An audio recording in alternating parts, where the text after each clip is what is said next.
تو اس وقت پاکستان میں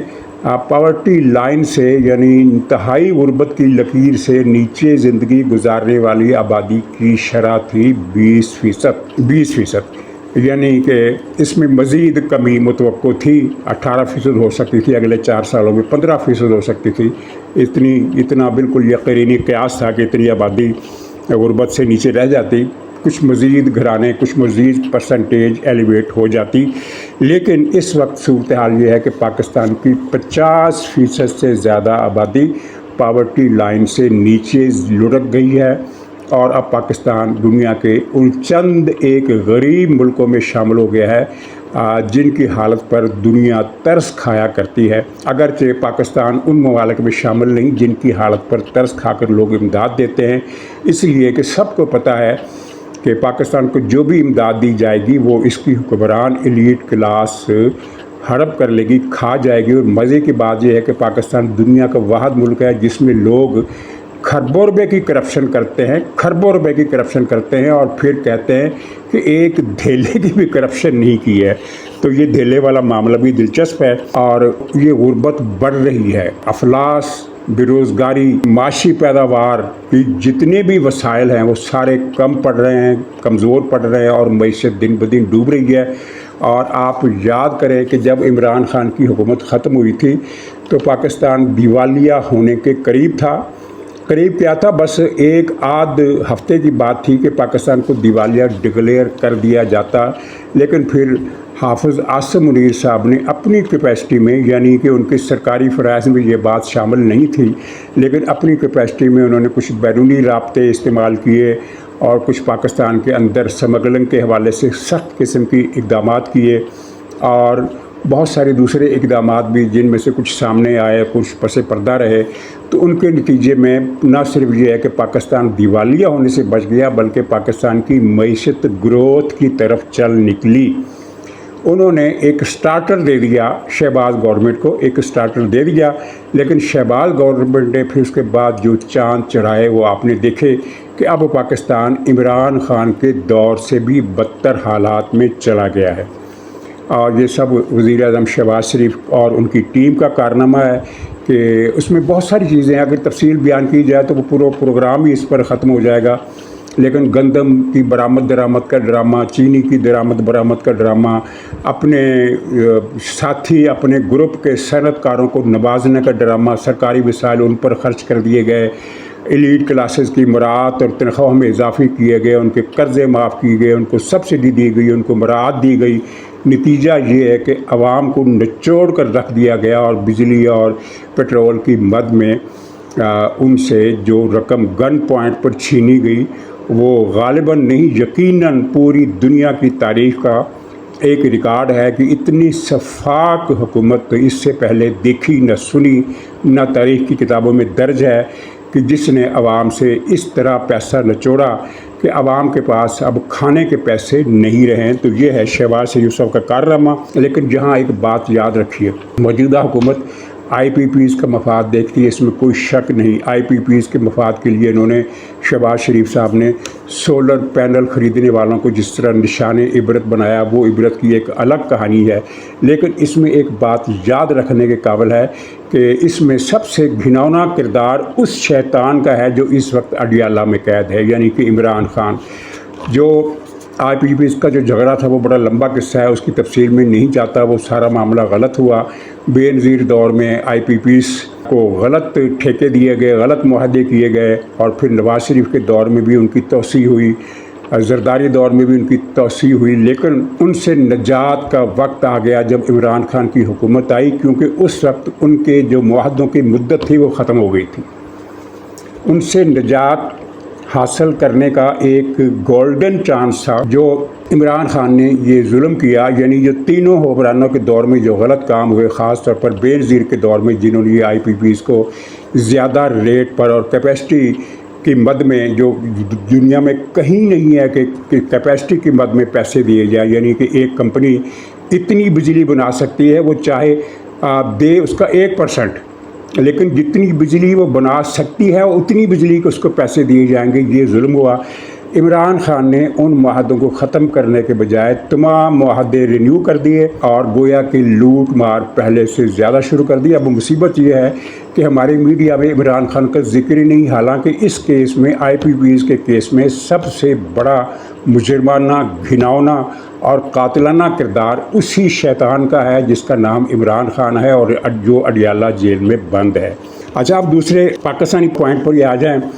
کہ نئے صوبے بنانے کی سازش، میں اس کو سازش اس لیے کہتا ہوں کہ یہ پاکستان کو تباہ کرنے کا پلان ہے۔ اس میں مختلف طبقات ہیں۔ ایک طبقہ وہ ہے تعلیمی اداروں کا جو یہ خواب دیکھ رہا ہے کہ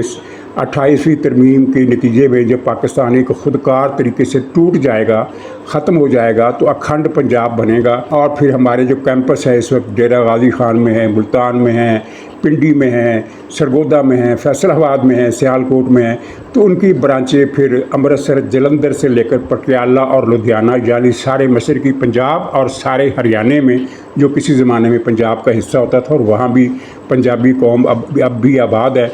کافی بڑی تعداد میں، تو وہاں بھی ہمارے کیمپس کھلے گی۔ ان کا مقصد تو یہ ہے، لیکن بیوروکریسی کا مقصد جو نئے صوبوں سے ہے وہ کچھ اور ہے۔ وہ یہ ہے کہ بیوروکریسی اور ایلیٹ کلاس کے جو شہزادے سینکڑوں ہزاروں کی تعداد میں نئے تیار ہوئے ہیں اور ابھی زیر تباہ ہیں بہت سارے، تو ان کے لیے موجودہ سسٹم میں اسامیاں ختم ہو گئی ہیں۔ ظاہر ہے، مطلب کہ فرض کیجئے اعلیٰ اسامیوں کی تعداد 100 ہے، اور اس حالیہ عرصے میں پچھلے 2 اشروں میں ایلیٹ کلاس نے جو اپنی آبادی میں اضافہ کیا ہے،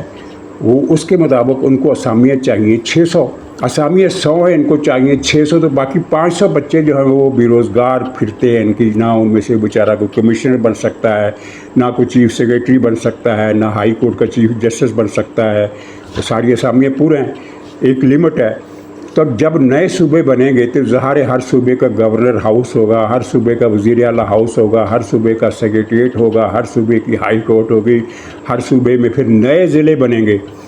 کیونکہ جو موجودہ نقشہ نظر آ رہا ہے صوبے بنانے کا، تو ان میں تو ایسے صوبے بنیں گے جن میں 10 12 ضلع ہوں گے، تو 10 12 ضلعوں کا صوبہ بھی کیا ضلع ہوگا؟ چنانچہ وہاں ان ضلعوں کی تعداد بھی بڑھائی جائے گی، ایک ضلع کو 3 ضلعوں میں بنا دیا جائے گا۔ اسی طرح اس طرح ڈپٹی کمشنر، AC، پولیس افسر، ان کی سب کی اسامیاں بڑھیں گی، بے شمار اسامیاں نکلے گی، اور ان کی لالچ کی جو ہوس ہے وہ پوری ہو جائے گی، اور ان کے شہزادے شہزادیاں ایک عرصے کے لیے روزگار میں لگ جائیں گے۔ سوال پیدا یہ ہوتا ہے کہ اگلے 25 برسوں میں جب یہ شہزادے شہزادیاں مزید بچے جنم دیں گے اور ان شہزادے شہزادیوں کی تعداد کئی 100% زیادہ ہو جائے گی، تو پھر ان صوبوں میں سے مزید صوبے بنیں گے، یعنی یہ اب 32 صوبے بنانے کا پروگرام ہے، تو گویا کہ 164 صوبے اور بنائیں گے پھر۔ تو یہ ان کی لالچ ہے، کرپشن اور اقتدار شہزادے شہزادیوں تک منتقل کرنے کے لیے ان کو نئے صوبے چاہیے، چاہے اس چکر میں پاکستان ختم ہو جائے۔ اور خیر سے جو شہباز شریف صاحب ہیں، ان کو گربا چیف بننے کا اتنا شوق چڑھا ہوا ہے کہ وہ آگاہ دیکھ رہے ہیں نہ پیچھا دیکھ رہے ہیں، بکٹٹ دوڑے جا رہے ہیں ایک ایسی راہ پر جس کے نتیجے میں پاکستان ڈس انٹیگریٹ ہو سکتا ہے، اور یہ صورتحال ہے۔ لیکن فی الحال یہ سازش کامیابی کی طرف نہیں بڑھ رہی، کیونکہ پیپلز پارٹی واحد پارٹی ہے جو ڈٹ گئی ہے،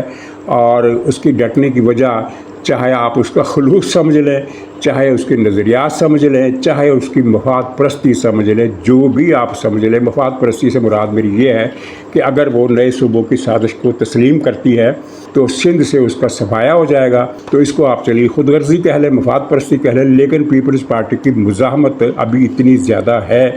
کہ وہ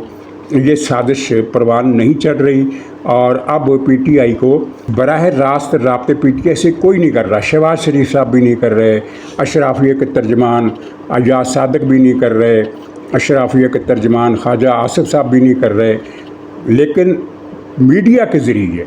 میڈیا میں جو مسلم لیگ نون کے پاکٹس ہیں وہ پیپلز پارٹی کو دھمکا رہے ہیں اپنے پروگراموں کے ذریعے کہ یہ ہو جائے گا، وہ ہو جائے گا، زرداری کا خاتمہ ہو جائے گا، بلاول کا خاتمہ ہو جائے گا، یہ چیزیں کر رہے ہیں۔ پیپلز پارٹی کچھ نہ کچھ ڈری سہمی بیٹھی ہے، لیکن وہ اس بات پر قائم ہے کہ ہم نے ریزسٹ کرنا ہے، اور یہ بات جو ہے ساتھیوں کے لیے کافی پریشان کن ہے۔ اچھا، آفریدی کی خبر بہت ہی دلچسپ ہے۔